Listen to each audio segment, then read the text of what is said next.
Hello friends, मैं शैलेश स्वागत करता हूं आपका आपके अपने यूट्यूब चैनल परीक्षा रेस पर। दोस्तों, सी टेट, यूपी टेट और सुपर टेट के लिए हमने मनोविज्ञान की क्लासेस शुरू की हैं। आज का ये हमारा 5वां क्लास है। कल के क्लास में हमने जीन पियाजे के संपूर्ण बिंदुओं को एक एक करके पढ़ लिया था। आज के क्लास में हम वाइगोत्स्की को संपूर्ण इनके जो टॉपिक हैं, इनके जो संज्ञानात्मक विकास है, सामाजिक सांस्कृतिक विकास का सिद्धांत, उसको और इनकी जो प्रमुख शब्दावलियाँ हैं, स्कैफोल्डिंग, पाड़, ढांचा, मचान, समीपस्थ विकास क्षेत्र, जितने भी शब्दावलियाँ हैं उनको डिटेल में पढ़ेंगे। आज की इस क्लास में हम वाइगोत्स्की के सिद्धांतों को पूरी तरीके से समाप्त कर लेंगे। तो आइए शुरू करते हैं आज की क्लास। अगर आपको इनका PDF चाहिए तो ज्वाइन कर लीजिए हमारे टेलीग्राम चैनल परीक्षा रेस को। आप टेलीग्राम पर जाकर परीक्षा रेस को सर्च करेंगे तो हमारा चैनल वहाँ पे आपको मिल जाएगा। अगर आप इस चैनल पे पहली बार आए हैं तो परीक्षा रेस चैनल को सब्सक्राइब कर लीजिए, हमारे साथ जुड़िए, हम आपको सभी तैयारी अच्छे से करवाएंगे। तो आइए शुरू करते हैं आज की क्लास और आइए पढ़ते हैं लेव वाइगोत्स्की को। लेव वाइगोत्स्की रूस के मनोवैज्ञानिक थे। ये रूसी मनोवैज्ञानिक हैं। इनके सामाजिक सांस्कृतिक सिद्धांत के लिए इन्हें सामाजिक निर्मितवादी भी कहा जाता है। और इनकी एक पुस्तक है जो बहुत ही प्रमुख महत्वपूर्ण पुस्तक है, लैंग्वेज एंड थॉट। और इनका जो सिद्धांत है सामाजिक सांस्कृतिक सिद्धांत, या फिर इसे कह सकते हैं वाइगोत्स्की का सिद्धांत। इनकी जो शब्दावलियाँ हैं, समीपस्थ विकास क्षेत्र, स्कैफोल्डिंग, पाड़, ढांचा, मचान, ZAD, ZPD, LPD, इन सब के बारे में हम डिटेल में पढ़ेंगे। तो आइए शुरू करते हैं लेव वाइगोत्स्की के संज्ञानात्मक सामाजिक सांस्कृतिक विकास का सिद्धांत, जिसे शॉर्ट में हम कह सकते हैं सोशियो कल्चरल थियरी। इसे शॉर्ट में यह भी कहा जाता है कि वाइगोत्स्की का सामाजिक सांस्कृतिक विकास का सिद्धांत। तो क्या कहता है यह सिद्धांत और इसके क्या क्या टॉपिक है, इसमें क्या क्या बिंदु हैं, आइए उसको डिटेल में पढ़ते हैं। संज्ञानात्मक विकास की व्याख्या के लिए वाइगोत्स्की ने 4 परस्पर संबंधित अंतःक्रियात्मक का उल्लेख किया जो बालक के परिवेश से संबंधित है। वाइगोत्स्की ने किसी भी बालक के संज्ञानात्मक विकास उसका कैसे होता है उसकी व्याख्या के लिए 4 अंतर संबंधित क्रियात्मक स्तरों का उल्लेख किया है, जैसे सूक्ष्म वृत्ति विकास, व्यक्त वृत्ति विकास, जात वृत्ति विकास और एक है सामाजिक ऐतिहासिक विकास। इन चारों विकास के संबंध में हम आइए डिटेल में पढ़ते हैं। पहला है सूक्ष्म वृत्ति विकास, जिसे लघुकालिक विकास कहा जाता है। बालक के पास जब कोई भी समस्या आती है या फिर उसके मस्तिष्क में कोई समस्या उत्पन्न होती है तो उसके समाधान के लिए वो कई तरीके का विचार अपनाता है, कई उपागम अपनाता है और कई तरीके का स्किल, कई तरीके की टेक्निक का उपयोग करता है। जब तक कि वह समस्या का समाधान नहीं कर लेता है वह अपने विचार, अपनी तकनीकी आदि को बदलते रहता है। जैसे आप अभी समझिए कि आपके सामने अभी कोई समस्या आती है तो आप कई तरीके से उस पर विचार करते हैं। एक तरीके से समाधान नहीं होता है, फिर कुछ और डायरेक्शन सोचते हैं, तो एक ही समस्या के लिए हम कई तरीके से सोचते हैं। तो ऐसा मानना था लेव वाइगोत्स्की का। यही है सूक्ष्म वृत्ति विकास। इसके बाद आता है व्यक्ति वृत्ति विकास। व्यक्ति वृत्ति विकास में हम देखते हैं कि व्यक्ति के जीवन काल में, उसके बचपनावस्था से लेकर शैशवावस्था से लेकर उसके पूरे जीवन काल में जितने भी विकासात्मक परिवर्तन हुए हैं उन परिवर्तनों का विश्लेषण इसमें किया जाता है और उसी पर अधिक बल दिया जाता है। यानी किस प्रकार शैशवावस्था, फिर बाल्यावस्था, किशोरावस्था, प्रौढ़ावस्था, इन सभी अवस्थाओं में किस प्रकार उसके अंदर जो विकासात्मक परिवर्तन हुए हैं संज्ञानात्मक विकास को लेकर, उसके बारे में हम देखते हैं, उसके बारे में हम अध्ययन करते हैं। उससे पता चलता है कि किसी भी व्यक्ति का जो संज्ञानात्मक विकास है किस स्तर पर कहाँ कहाँ तक हुआ है और उस कहाँ तक और होने की संभावना रहती है। इसके बाद इनका तीसरा है जाति वृत्ति विकास। जाति वृत्ति विकास में इन्होंने कहा है कि विकासात्मक परिवर्तनों का जो विकासात्मक परिवर्तन मापन विकासवादी दृष्टिकोण से किया जाता है। इन्होंने कहा कि विकासात्मक परिवर्तनों का जो मापन होता है वह एक विकासवादी दृष्टिकोण से होता है।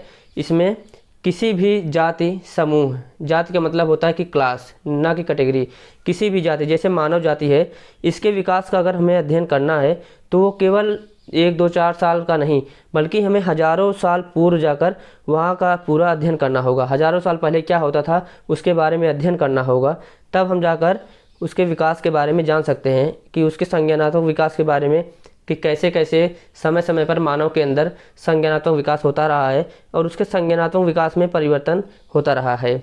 तब हम पीछे जाकर देखेंगे तो पहले की तुलना में आज क्या हुआ और आगे क्या हो सकता है, इसके बारे में हम जान सकते हैं।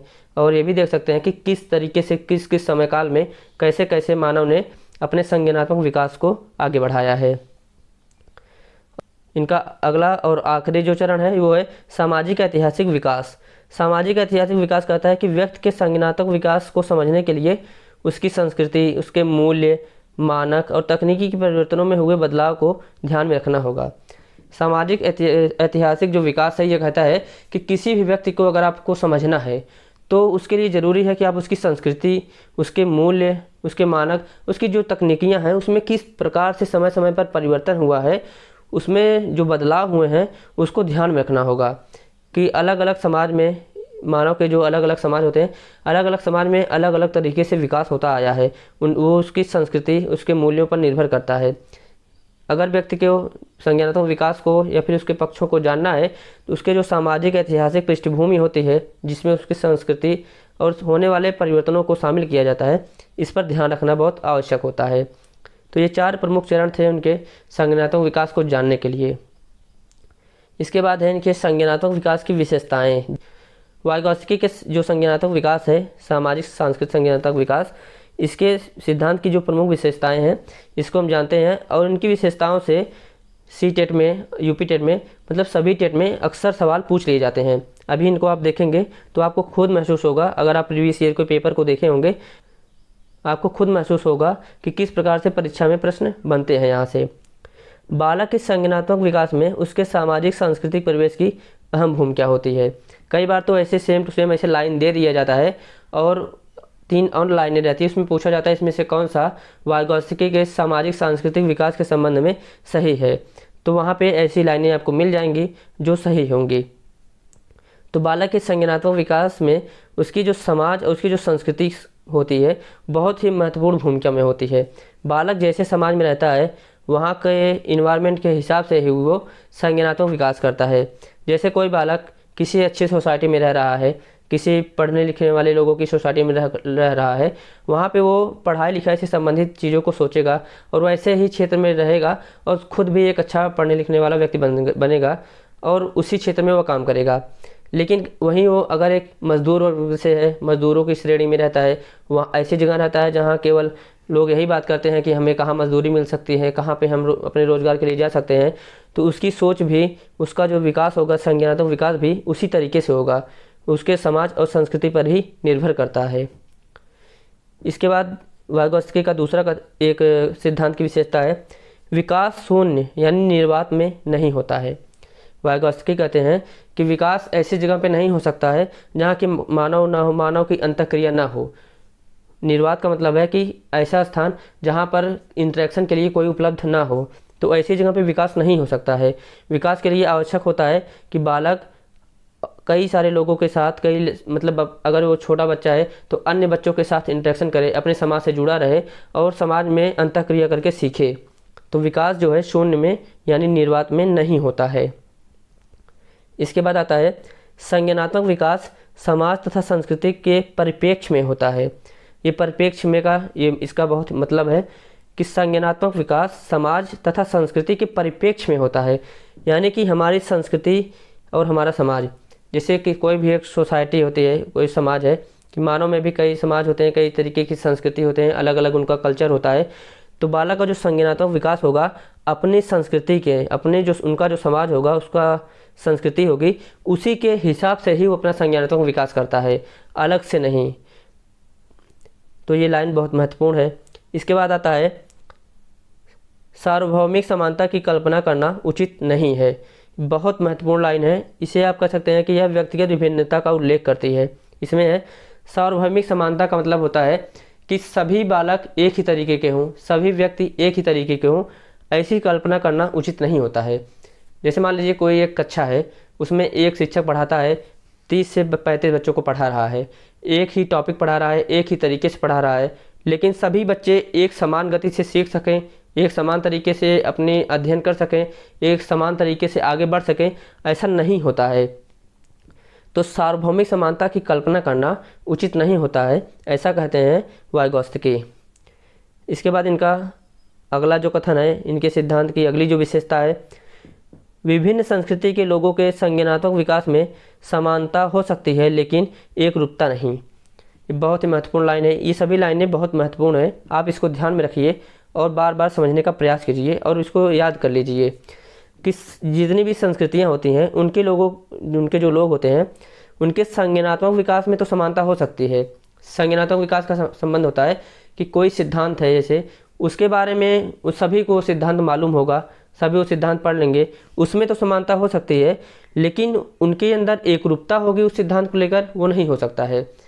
किसी भी सिद्धांत को जो पढ़ने का तरीका होगा उनका अलग अलग होगा, उनका जो उस सिद्धांत के बारे में सोचने का तरीका होगा अलग होगा, उनके बारे में जो वो प्रैक्टिकल करेंगे, जो उसका वो प्रोजेक्ट में यूज करेंगे वो भी अलग होगा।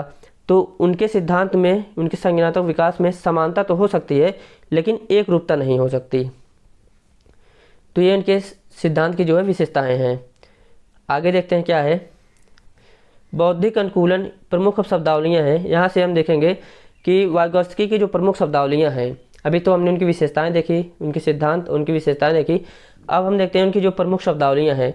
शब्दावलियाँ से वाइगॉत्स्की के 1-2 क्वेश्चन सभी परीक्षाओं में पूछे जाते हैं, इस पर ध्यान दीजिएगा।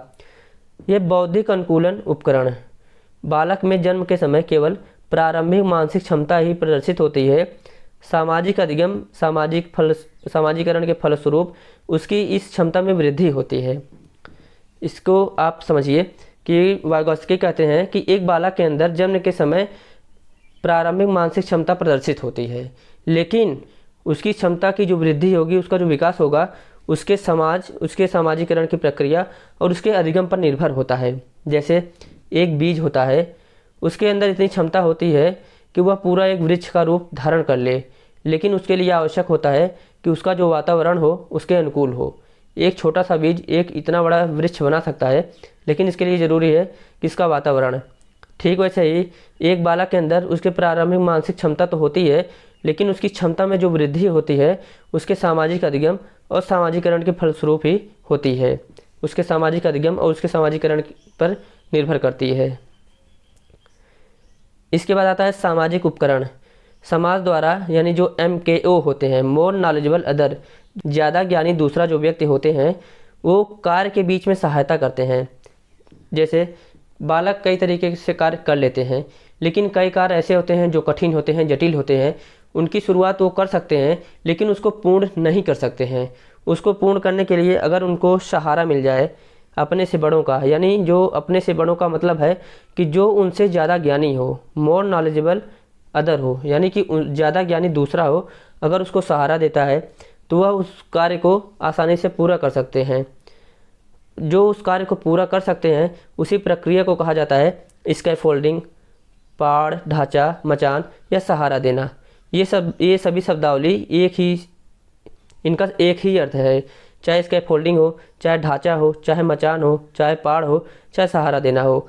इन सभी शब्दावलियों का एक ही अर्थ होता है। ये जो एग्जाम में होगा उसमें ऑप्शन में एक ही शब्द दिया जाएगा, तो ये बहुत ही महत्वपूर्ण है, इसको ध्यान में रखिए कि ये एक ही अर्थ वाले शब्द हैं। तो इसके कहने का मतलब है कि जो ज़्यादा ज्ञानी दूसरा होगा, अगर वो सहारा देता है तो जिस जटिल कार्य को बालक नहीं कर पा रहा होता, बीच में रुका होता है, तो उसको वो कर लेता है, उस कार्य को पूर्ण कर लेता है। अब बात आती है जब स्कैफोल्डिंग शब्द की, तो ये शब्द दिया था सबसे पहले ब्रूनर ने स्कैफोल्डिंग शब्द का उल्लेख किया था, लेकिन इसका प्रयोग जो है किया वाइगॉत्स्की ने। ये बहुत महत्वपूर्ण है, इसे ध्यान में रखिए। इस स्लाइड में आपको जितनी भी लाइनें लिखी हैं, एक एक लाइन आपकी परीक्षा की दृष्टि से बहुत ही महत्वपूर्ण है। हमने एक एक लाइन को कहीं न कहीं परीक्षाओं में आए हुए टॉपिक से उठाया है, आए हुए बिंदुओं से उठाया है, तो बहुत ही महत्वपूर्ण है, इसको आप ध्यान में रखिए। अब वाइगॉत्स्की ने सीखने के 3 क्षेत्र बताए हैं, जिसमें से है ZPD, LAD और LPD। आप अक्सर देखते होंगे परीक्षाओं में ये शब्द पूछे जाते हैं कि सीखने के 3 क्षेत्र बताए हैं। एक है वास्तविक विकास क्षेत्र, जिसे कहते हैं LAD, या फिर कह सकते हैं हम ZAD, जिसे कहते हैं जोन ऑफ एक्चुअल डेवलपमेंट, और दूसरा होता है संभाव्य विकास क्षेत्र, जिसे कहते हैं LPD, यानी लेवल ऑफ पोटेंशियल डेवलपमेंट, यानी संभाव्य विकास क्षेत्र, जहाँ तक उसके विकास होने की संभावना होती है। LAD और LPD के बीच में होता है ZPD, यानी जोन ऑफ प्रॉक्सिमल डेवलपमेंट, समीपस्थ विकास क्षेत्र। यही समीपस्थ विकास क्षेत्र बालक को, उसके ज्ञान को LAD यानी वास्तविक विकास क्षेत्र से संभावित विकास क्षेत्र तक ले जाता है। तो एक एक को फुल फॉर्म को और इसके जो मतलब होते हैं इसको ध्यान में रखिए कि ZPD का मतलब होता है जोन ऑफ प्रॉक्सिमल डेवलपमेंट, जिसे कहते हैं समीपस्थ विकास क्षेत्र। LAD या फिर इसे कहते हैं ZPD level of actual development, या फिर कह सकते हैं जोन ऑफ एक्चुअल डेवलपमेंट, और जिसे कहते हैं वास्तविक विकास क्षेत्र। और तीसरा होता है level of potential development LPD यानी संभाव्य विकास क्षेत्र। अब देखिए जैसे कोई बालक है, उसको ज्ञान अर्जन करने की उसकी जो वास्तविक क्षमता है, जो जहाँ तक वो ज्ञान अर्जित कर पा रहा है, उसे कहते हैं LAD level of actual development. यह वह क्षेत्र है जहाँ तक बालक स्वयं ज्ञान को अर्जित कर पा रहा है। और उसकी एक जो सीमा है वो होती है LPD यानी लेवल ऑफ पोटेंशियल डेवलपमेंट। जो उसका संभावित विकास क्षेत्र है, जहाँ तक वो अपने विकास को ले जा सकता है, वो होता है LPD। लेकिन LAD से LPD तक वह स्वयं नहीं आ सकता है, इसके लिए उसे किसी के सहारे की ज़रूरत होती है। वही सहारा कहलाता है स्कैफोल्डिंग, जिसे जो करता है MKO यानी मोर नॉलेजेबल अदर व्यक्ति जो होता है वही स्कैफोल्डिंग यानी वो सहारा करता है। और इसी क्षेत्र को यानी LAD और LPD के बीच के जो क्षेत्र होता है इसे कहते हैं ZPD zone of proximal development यानी समीपस्थ विकास क्षेत्र। समीपस्थ विकास क्षेत्र इसलिए कहते हैं कि वो किसी व्यक्ति के समीप रहकर इस क्षेत्र को भर सकता है, इस कार्य को कर सकता है। जैसे आप समझिए कोई बालक है, वो 1 से लेकर 6 तक टेबल उसे आता है, लेकिन उसकी संभावना जो है, उसकी जो क्षमता है LPD है, जो लेवल ऑफ पोटेंशियल डेवलपमेंट है यानी जो संभाव्य विकास क्षेत्र है उसका है 10 तक। वो 10 तक के टेबल को याद कर सकता है। लेकिन वर्तमान में जो उसका जोन ऑफ एक्चुअल डेवलपमेंट है, जो वास्तविक विकास क्षेत्र है, वो है 6 तक। वो अभी 6 तक टेबल याद किए हुए है, लेकिन उसकी जो संभावना है वो 10 तक टेबल याद करने की है। लेकिन उसके बीच में उसे किसी ऐसे व्यक्ति के सहारे की आवश्यकता होती है जो उससे ज़्यादा ज्ञानी हो, यानी जो MKO हो, मोर नॉलेजेबल अदर व्यक्ति हो, जो उसे सहारा देकर 7, 8, 9 और 10 का टेबल में उससे हेल्प करे और सहायता करे। बालक 10 तक के टेबल को याद कर सकता है।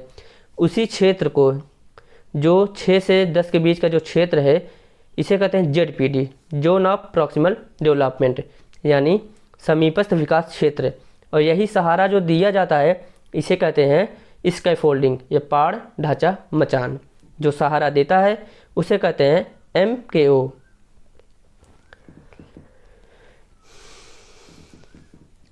तो अभी हमने देख लिया कि वाइगॉत्स्की का जो सिद्धांत है, सिद्धांत की उनकी जो विशेषताएं हैं और उनकी जो प्रमुख शब्दावलियां हैं। अब देखते हैं हम कि वाइगॉत्स्की और पियाजे में कुछ चीज़ों को लेकर मतभेद है और उनके विचार एकदम एक दूसरे के विपरीत होते हैं। जैसे पियाजे कहते हैं कि बालक के अंदर पहले विकास होता है, उसके बाद वो अधिगम करता है। पियाजे का मानना है कि जब बालक का विकास हो जाता है, विकास के बाद जब वह अधिगम के लिए तैयार होता है, तब वो अधिगम करता है। और उसके अधिगम और उसके संज्ञानात्मक विकास के लिए उसकी आयु और अवस्था महत्वपूर्ण भूमिका होती है, क्योंकि जीन पियाजे ने 4 अवस्थाओं में बालक को बांटा है, जैसे संवेदीगामक अवस्था, पूर्व संक्रियात्मक अवस्था, मूर्त संक्रियात्मक अवस्था, औपचारिक संक्रियात्मक अवस्था। और इन अवस्थाओं को उनकी उम्र के हिसाब से बांटा है।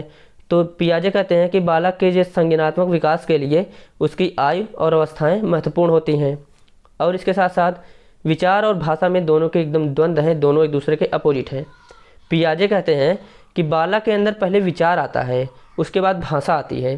क्योंकि जैसे मान लीजिए कोई 10 माह का बच्चा है, उसे अभी भाषा का ज्ञान नहीं है, वो भाषा का उपयोग नहीं कर सकता है। लेकिन क्या 10 माह तक के बच्चे के अंदर कोई विचार ही नहीं आता होगा? क्या उसके अंदर ये विचार नहीं आता होगा कि उसे दूध पीना है, उसे खेलते हुए कहाँ तक जाना है, वो पैरों के बल पे चल रहा है, घुटनों पे चल रहा है, तो उसका मन करता है होगा आगे जाने के लिए। उसके अंदर विचार तो आता होगा, लेकिन उसके पास अभी भाषा नहीं है। तो पियाजे कहते हैं बालक के अंदर विचार पहले आता है, भाषा बाद में आती है। अब इसके बाद आते हैं वाइगॉत्स्की। वाइगॉत्स्की एकदम इनके अपोजिट होते हैं। वाइगॉत्स्की कहते हैं कि जब बालक अधिगम करता है उसके बाद उसका विकास होता है। क्योंकि जब आप विकास को देखते हैं कि विकास से परिपक्वता की तरफ बढ़ता है, उसमें आप देखते होंगे सबसे पहले आता होगा कि परिवर्तन, यानी व्यवहार में परिवर्तन, परिवर्तन के फलस्वरूप होता है अधिगम, और अधिगम के फलस्वरूप होता है विकास, विकास के फलस्वरूप होता है परिपक्वता। तो वाइगॉत्स्की कहते हैं कि पहले अधिगम होता है, उसके बाद विकास होता है। जब आप परिपक्वता को एक क्रम को देखेंगे, उसका यही क्रम होता है। सबसे पहले व्यवहार में परिवर्तन होता है, परिवर्तन के बाद होता है अधिगम, अधिगम के बाद होता है विकास, विकास के बाद होती है परिपक्वता। तो वाइगोत्स्की कहते हैं कि पहले बालक के अंदर अधिगम होगा, फिर विकास होगा, लेकिन पियाजे कहते थे पहले विकास होगा तब अधिगम होगा। इसके बाद संज्ञान की बात आती है। जहाँ पियाजे कहते थे कि संज्ञान के लिए आयु और अवस्था जिम्मेदार होती है, वहीं वाइगोत्स्की कहते हैं उसकी समाज और संस्कृति जिम्मेदार होती है। कि कोई नन्हा सा बच्चा है, वो जिस तरीके के समाज में रहेगा, जैसी संस्कृति के बीच में रहेगा, वो उसे ही अपनाएगा। जैसे कोई छोटा सा बच्चा है, वो अगर हिंदू परिवार में है, वो बचपन छोटे से ही देख रहा है कि उसके माता पिता बड़े कैसे जाके पूजा करते हैं, किस तरीके से बैठकर, वो उस संस्कृति को अपनाता है। लेकिन अगर वही बच्चा किसी मुस्लिम फैमिली में है, मुस्लिम से बिलोंग करता है, तो वो देखेगा कि उसके परिवार वाले, उसके मम्मी पापा किस तरीके से पूजा करते हैं, वो उस संस्कृति को अपनाता है। तो वाइगोत्स्की कहते हैं कि संज्ञानात्मक विकास के लिए समाज और संस्कृति ज़्यादा महत्वपूर्ण होती है। फिर भाषा और विचार की बात आती है।